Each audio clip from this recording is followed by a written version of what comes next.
안녕하세요. 품성 독서 이창준입니다. 오늘 여러분과 같이 나눌 책은요. 내 아이를 위한 감정 코치입니다. 내 아이를 위한 감정 코치.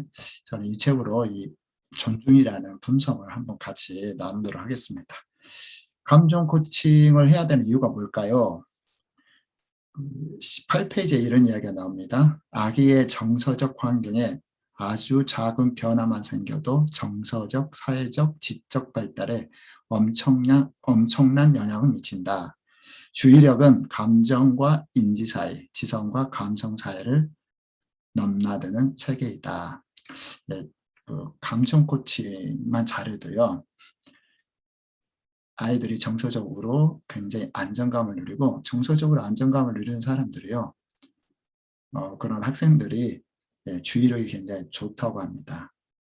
그래서 감정 코칭을 할 때 자기 존재에 대한 확인이 되어지고요. 내가 정말 중요한 존재라는 것도 알게 된답니다. 그래서 7페이지 이런 말이 나옵니다. 공감의 언어를 통해 아이는 감정을 통제받기보다는 감정에 있는 존재로서 자신을 바라보게 됩니다. 내가 독서 리더 훈련을 받으면서 이 감정 코칭을 가지고 내 아이를 위한 감정 코칭을 가지고 같이 토론을 하고 공부를 했었는데요. 같이 훈련을 받았던 저희 동기 중에 하나가 한 분이 이 책을 통해서 딸과의 관계가 회복이 되었습니다. 20년이 넘게 좋지 않은 그 관계, 문자를 보내도 답도 안 하는 그런 관계가요. 상대방의 감정을 존중해주고 그 정서를 만져줄 때요. 회복이 되더라고요. 저 옆에서 그것을 보면서 정말 존중이라는 것. 첫 번째는 뭘 해야 되죠? 상대방의 감정을 존중해 줘야 됩니다. 감정적 존중. 감정에 대한 존중이 있으면은요. 그 존재에 대한 존중과 연결이 되어집니다. 최고의 교사와 부모는 아이의 수준에 아주 적절한 교수 방법을 사용하며 아이가 이해할 수 있는 범위에 맞는 도구를 주어 아이 스스로 문제를 재빨리 터득하고 해결 방법을 찾아 자기 것으로 만들게 해준다. 저는 아이들의 그 변화에 있어서 그 감정을 인정을 해주고 아이들의 감정을 잘 만져주면은 아이들이 스스로 문제를 해결해 나갈 수가 있어요. 단순히 너 왜 그랬어? 그냥 책망을 하다 보면은 이게 움츠러들거든요. 방어적이게 되고 그러면 스스로 문제를 해결해 나갈 수 있는 능력을 받기가 쉽지가 않아요. 그래서 이 감정 코칭은 상대방의 마음을 만져주고 스스로 행동할 수 있는 힘을 줍니다. 그래서 우리가 감정 코칭을 해야 되고요.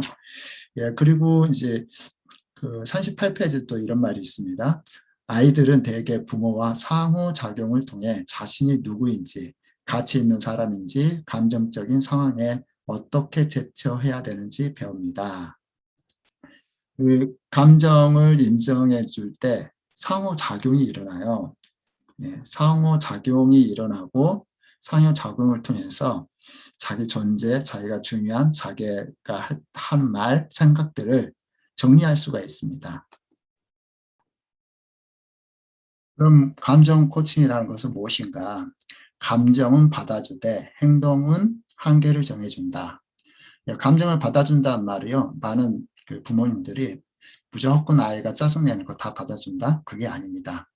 감정은 받아줘요. 감정 그대로 인정을 해주지만은 해야 될 행동, 하지 말아야 될 행동에 대해서는 분명한 한계를 꺼줍니다. 요즘은 이제 자녀들이 많지 않다 보니까 이 자녀가 행동하고 계속 다 소통하는 것들 많이 하는데요. 그렇다 보니까 이거 자녀가 버릇이 없어지는 경우가 굉장히 많이 있습니다. 감정 코칭은 감정은 받아주되 행동은 한계를 정한다. 그래서 이 5단계의 감정 코칭의 방법이 있는데요. 첫 번째는요. 아이의 소소한 감정들을 인식하는 것입니다.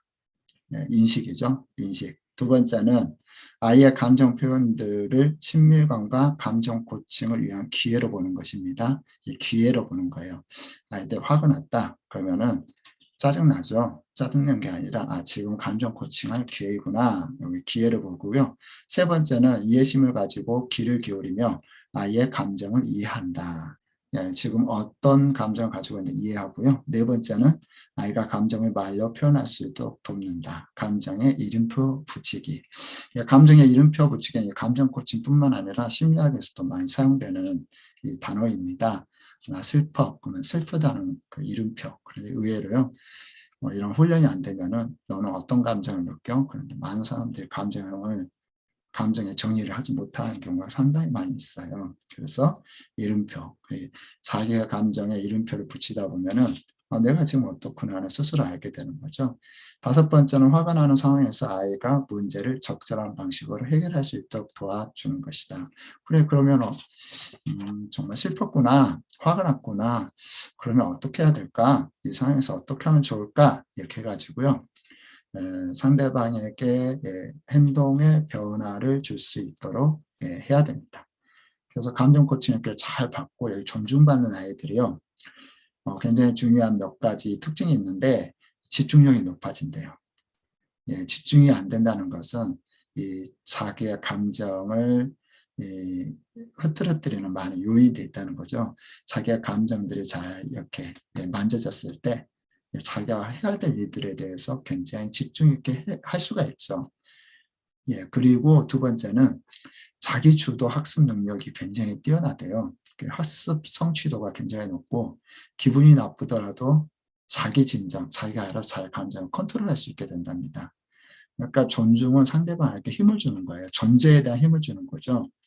그리고 심리적 면역력이 굉장히 강해진대요. 예, 부모에게 자녀들의 그 50가지 장점을 한번 이야기해 보라고 했대요. 그리고 자녀들도 부모님의 50가지 장점, 그리고 자기 자신의 50가지 장점 한번 적어보라고 했대요. 이렇게 해서 자기 존재에 대한 인식들, 중요한 것들을 중요성을 인정해 나갔을 때 관계도 좋아졌대요. 그리고 변화에 대해서 굉장히 능동적이고 심지어는 감염 질병이 잘 걸리지 않았다. 면역력이 좋아지죠. 저희가 스트레스 받고 막 힘들고 관계도 힘들고 하면은 쉽게 아프잖아요. 근데 감정이 잘 만져지고 자기가 존재가 존중을 받으면은 병도 이겨낼 수 있다고 합니다. 그래서 저희가 그 언어 사용에 있어서도 저희는 보통 이제 그, 그 명령형 형태, 빨리 밥 먹어, 빨리 학교가 이 should라는 이 명령형 형태가 많은데요. 이 감정 코칭에서는 should보다는 want를 쓰래요. 아이가 깨어 늦지 않게 유치원을 보내야 하는데 빨리 일어나 보다 엄마는 너가 제 시간에 유치원 가기 원해 이렇게 원한다는 표현을 하면은 아이들이 반감 없이 감정 상하지 않고도 자신들의 일들을 다 해 나갈 수 있다고 합니다. 그래서 메아리에 대한 감정 이 책을 통해서 세 번째 정말 존중이라는 게 뭔가 포기하지 않는 겁니다. 생명에 대한 존중이죠. 제가 이 구절을 보면서 참 눈물을 흘렸었는데요. 125페이지에 어떤 상황에서도 아이의 손을 놓으면 안 됩니다. 포기하지 말라는 거죠. 어떤 상황에서도 아이의 손을 놓으면 안 됩니다. 사람들은 이제 화가 나면은 이제 경멸의 언어를 많이 써요. 근데 이 경멸은 아황산을 뿌리는 거, 황산을 얼굴에 뿌리는 것과 똑같은 효과를 합니다. 굉장히 독성이 강하대요. 존중의 반대말은 경멸이잖아요. 경멸로 인해 파괴된 관계를 복구하려면 호감, 존중, 감사, 배려와 같은 마음이 5배나 더 표현이 돼야 된대요. 그리고 이것은 죄책감과 불안감을 주고 긍정적 에너지를 주지 못한다고 합니다. 그래서 자주 자녀들 감정을 묻는 질문을 해보세요. 지금 기분이 어때? 지금 기분이 어때? 이런 말을 하다 보면은요, 예, 감정도 소통할 수 있는 기회가 많을 겁니다. 저도 사춘기 아들이 있고 여러 가지 장애가 있는 또 아이도 있고 하는데, 근데 저에게 있어서 어떤 상황에서도 아이의 손을 놓으면 안 됩니다. 마음에 안 들고 갈등이 생겨도요. 부모가 손을 놓지 않으면은 자녀들은 돌아오게 되어 있습니다. 존중이라는 품성 제가 너무 좋아합니다.